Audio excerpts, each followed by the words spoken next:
আমরা prenatal causes of mental retardation বা intellectually চ্যালেঞ্জদের বিষয়ে আলোচনা করছি। প্রিন্যাটাল কজের 15 নম্বর পয়েন্টে আমরা আবার ফিরলাম এই এপিসোডে। জরায়ুর মধ্যে ভ্রূণের অবস্থান, position of the foetus inside uterus.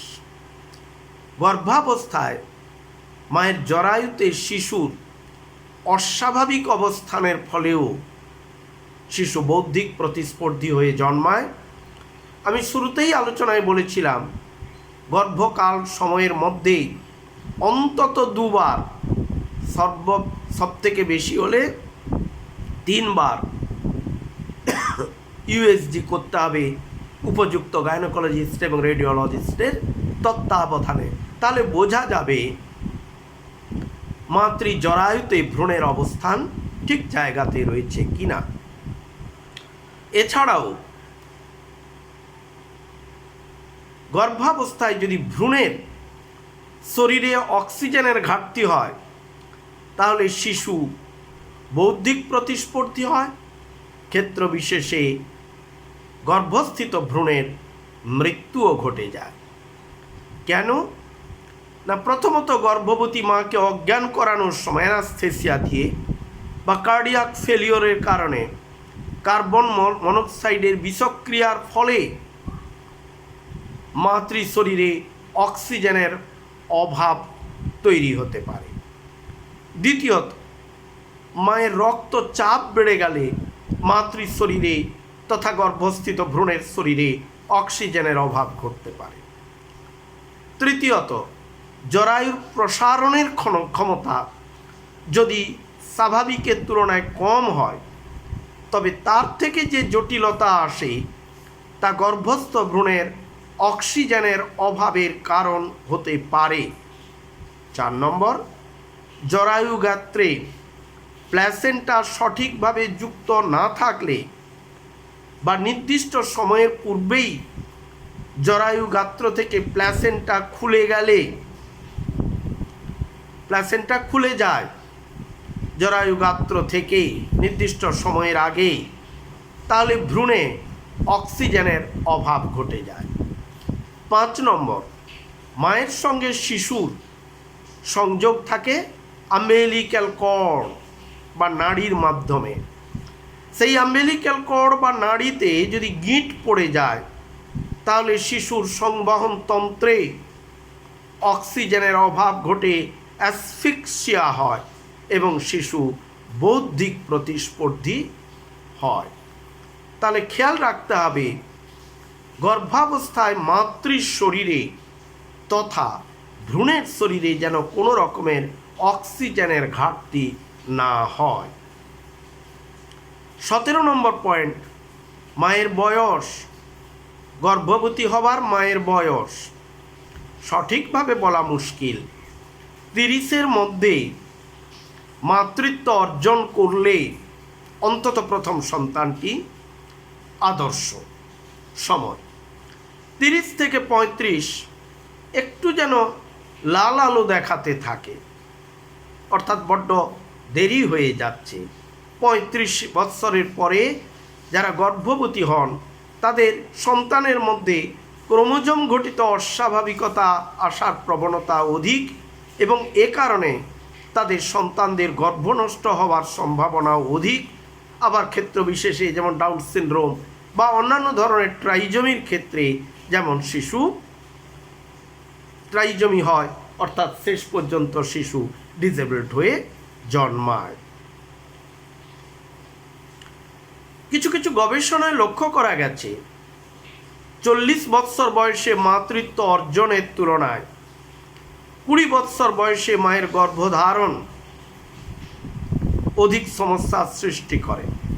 মানে কম বয়সে নয়, আমরা তো দেখতে পাই গ্রামে গঞ্জে বস্তিতে 13-14 বছর বয়সে মাতৃত্ব।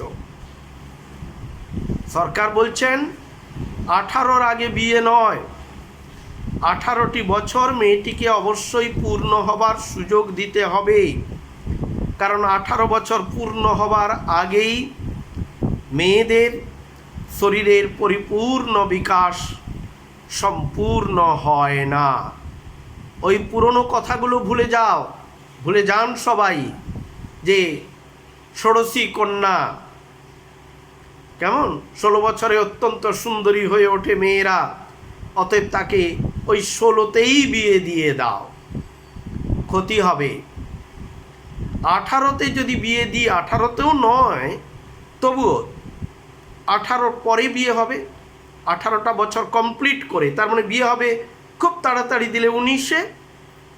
আশা করতে পারি 20 বছর বয়সেও যদি তিনি মাতৃত্ব লাভ করেন তাহলেও তার জটিলতা অনেক বেশি, সন্তানের মধ্যে ডিসেবলড হওয়ার বা অন্যান্য ধরনের সমস্যা আসার সম্ভাবনা অত্যন্ত প্রবল হয়ে ওঠে। কারণ কম বয়সের মাতৃত্বের সঙ্গে জড়িত থাকে মায়ের যৌনাঙ্গের অপরিণতি, ইম্যাচুরিটি, সন্তান জন্মদান সময়ের জটিলতা, ডেলিভারি কমপ্লিকেশনস, মায়ের আর্থ সামাজিক দুর্বলতা, socio economic poverty of the mother, মায়ের সন্তান ধারণের জন্য, মাতৃত্ব লাভের জন্য মানসিক প্রস্তুতির অভাব। To be a mother, every woman must be mentally prepared that yes, I am ready to be a mother from the very core of my heart. Now I am interested to be a mother, to become a mother. অপুষ্টি, maternal malnutrition, ওই দারিদ্র্যের সঙ্গে, ওই অজ্ঞতার সঙ্গে, ওই কুসংস্কারের সঙ্গে অপুষ্টিও ঘনিষ্ঠভাবে সম্পর্কিত। অতএব মায়ের অপুষ্টি গর্ভাবস্থায় এবং মায়ের সুস্বাস্থ্যের অভাব, এইগুলির কারণে গর্ভস্থিত সন্তান প্রিম্যাচিওর বেবি হয়, লো বার্থ ওয়েট বিশিষ্ট বেবি হয়, স্পন্টেনিয়াস অ্যাবর্শন ঘটে যায় এবং সন্তান চ্যালেঞ্জড বা ডিসেবলড হয়ে জন্মগ্রহণ করে। Next point, emotional stress of the mother during pregnancy. গর্ভাবস্থায় মায়ের কোনো প্রাক্ষবিক সমস্যা, যদি গর্ভাবস্থায় মায়ের প্রাক্ষবিক সমস্যা বা ইমোশনাল প্রবলেম, ইমোশনাল স্ট্রেস অতিরিক্ত থাকে, তাহলে গর্ভস্থ সন্তানের উপর তার বেশ কিছু প্রভাব পড়ে যায়। কিরকম? Only due to severe form of emotional stress of the mother during pregnancy, spontaneous abortion will take place. মা যদি চূড়ান্ত রকমের প্রাক্ষবিক সমস্যা বা মানসিক চাপের মধ্য দিয়ে মা যদি চলতে থাকেন দীর্ঘ সময়কালীন, সেই কারণে গর্ভস্থিত মায়ের গর্ভ নষ্ট হতে পারে, সন্তানের জন্মকালীন জটিলতা তৈরি হতে পারে, গর্ভকাল পূর্ণ হবার বহু পূর্বেই সন্তানের জন্ম হয়ে যেতে পারে, জন্মকালীন ওজন হ্রাস হতে পারে, নবজাতকের শ্বাসকষ্ট দেখা যেতে পারে, নবজাতক শারীরিক বিকলাঙ্গতা নিয়ে জন্মায়, সন্তান অত্যন্ত খিটখিটে মেজাজের হয়ে ওঠে, সন্তানের মধ্যে অস্থিরতা, সন্তানের পরিপাক সম্বন্ধীয় সমস্যা এবং ম্যাচিওরে যে গিয়ে সন্তান যখন ম্যাচিওর পরিণত তখন তার মানসিক সমস্যা সৃষ্টি হয়ে যায়। অতএব আমাদের খেয়াল রাখতে হবে যে গর্ভাবস্থায় মা যেন কোনো রকমের মেন্টাল স্ট্রেসের মধ্যে না চলেন। গর্ভাবস্থা শুরুর সাথে সাথে উপযুক্ত কনসালটেন্ট গাইনোকোলজিস্টের কাছে নিয়ে গেলে গাইনোকোলজিস্ট কয়েকটি কথা বলবেন। 1 নম্বর, এন্টায়ার গর্ভকালে মা যেন অপুষ্টির শিকার না হন। মাকে যথেষ্ট পরিমাণে পুষ্টিকর খাদ্য সরবরাহ করতে হবে ভবিষ্যৎ সন্তানের কথা ভেবে, রাষ্ট্রের সমাজের উন্নয়নের কথা ভেবে। দ্বিতীয়ত, মা যেন পুরো গর্ভকালে কখনোই মানসিক চাপ, স্ট্রেস, মানসিক উদ্বেগ অর্থাৎ অ্যাংজাইটি, মানসিকভাবে বিষণ্ণ থাকা, ডিস্ট্রেস, মানসিক অবসাদ, ডিপ্রেশন ইত্যাদির শিকার যেন কোনোভাবেই না হন। মাকে পরিপূর্ণ আনন্দের মধ্যে আমাদের রাখতে হবে। মা যেন পরিপূর্ণ আনন্দের মধ্যে, তৃপ্তির মধ্যে মা যেন থাকতে পারেন, এই বিষয়টিতে নজর দেওয়া অত্যন্ত প্রয়োজন। উপযুক্ত স্ত্রীরোগ বিশেষজ্ঞ তিনি আরও বলেন, প্রেগন্যান্সি স্টার্ট করে গেছে, বিশেষ করে হাজব্যান্ডকে বলেন স্ত্রীর থেকে যৌন বিষয়ে দূরত্ব বজায় রাখুন, অর্থাৎ স্ত্রীর সঙ্গে যৌন ক্রিয়া করবেন না, সহবাস বা মিলন কোনোভাবেই হবে না। হাজব্যান্ডকে বলে দিচ্ছেন আপনি স্মোক করে বা অ্যালকোহল কনজিউম করে স্ত্রীর কাছে ঘুমাতে যাবেন না বা স্ত্রীর ধারে কাছে আসবেন না, তাহলে স্ত্রী কি হবেন? প্যাসিভ স্মোকার, নিষ্ক্রিয় তিনি ধূমপায়ী হয়ে যাবেন বা নিষ্ক্রিয় অ্যালকোহল পায়ী হবেন।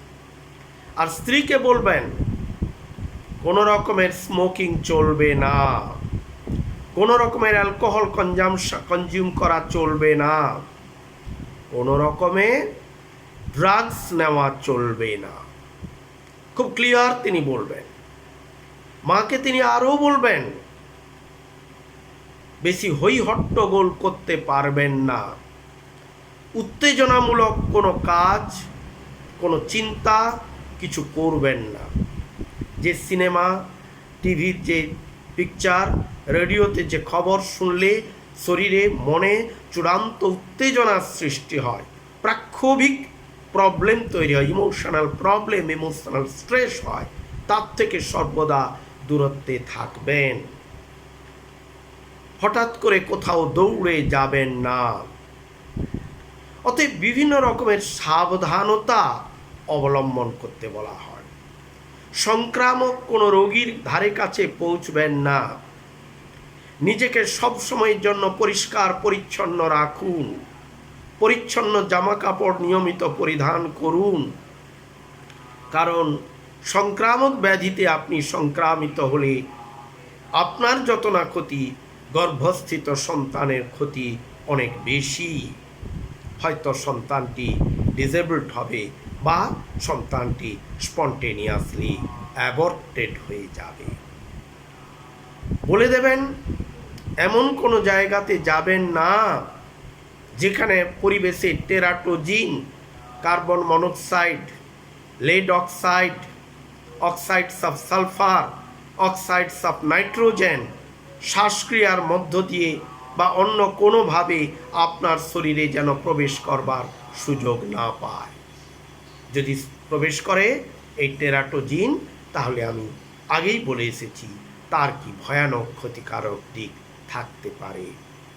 গর্ভাবস্থায় কখনো নিজেদের ইচ্ছা মতো আপনারা আল্ট্রাসোনোগ্রাফি করাতে যাবেন না, কোনোভাবেই এক্স-রের দিকে ঝুঁকবেন না। যেখানেই রেডিও অ্যাক্টিভ সাবস্ট্যান্স, গর্ভবতী মা সবসময় তার থেকে অনেক দূরত্ব বজায় রাখবেন। এই বিষয়গুলিকে তারা বলে দেন, এই বিষয়গুলিতে আমাদের যথেষ্ট পরিমাণে গুরুত্ব দিতে হবে, অন্যথায় birth of the challenged children will be quietly impossible. সবাইকে ধন্যবাদ। পরবর্তী এপিসোডে আমরা আলোচনা করব শিশুর জন্মের সময়ের কারণসমূহ।